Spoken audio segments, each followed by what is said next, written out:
পৃথিবীতে ধর্মীয় গ্রন্থের সংখ্যা ৪,০০০-এরও অধিক। কিন্তু আপনি কি জানেন পৃথিবীতে বিরাজমান আছে এমন একটি বই যেটিকে ইতিহাসে বলা হয় শয়তানের লিখিত বই? So today we introduce the Bible of Devil. So let's start begin.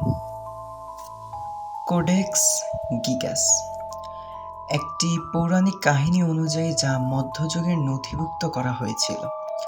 এই পাণ্ডুলিপির লেখক ছিলেন একজন মোনাকো, যে তার মোনাকোর প্রতিজ্ঞা ভঙ্গ করে, যার ফলে তাকে শাস্তি হিসাবে তাকে জীবিত দেয়াল ঘেঁটে বুঝিয়ে দেওয়া হয়।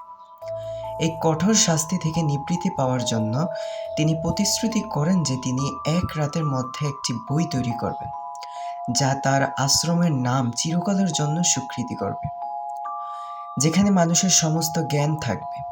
তিনি মধ্যরাত্রির কাছাকাছি নিশ্চিত হন যে তিনি একা এই কাজ সম্পূর্ণ করতে পারবেন না। তাই তিনি একটি বিশেষ প্রার্থনা করেন, ঈশ্বরের কাছে না, বরং নিপতিত দেবদূত শয়তানের কাছে। তার আত্মার বিনিময়ে বইটি সম্পূর্ণ করার প্রার্থনা করেন। শয়তান পাণ্ডুলিপিতে সম্পূর্ণ করেন এবং মোনাকো শয়তানের সাহায্যে কৃতজ্ঞতা জানানোর জন্য প্রতীক হিসেবে সে একটি চিত্র সংযোগ করেন।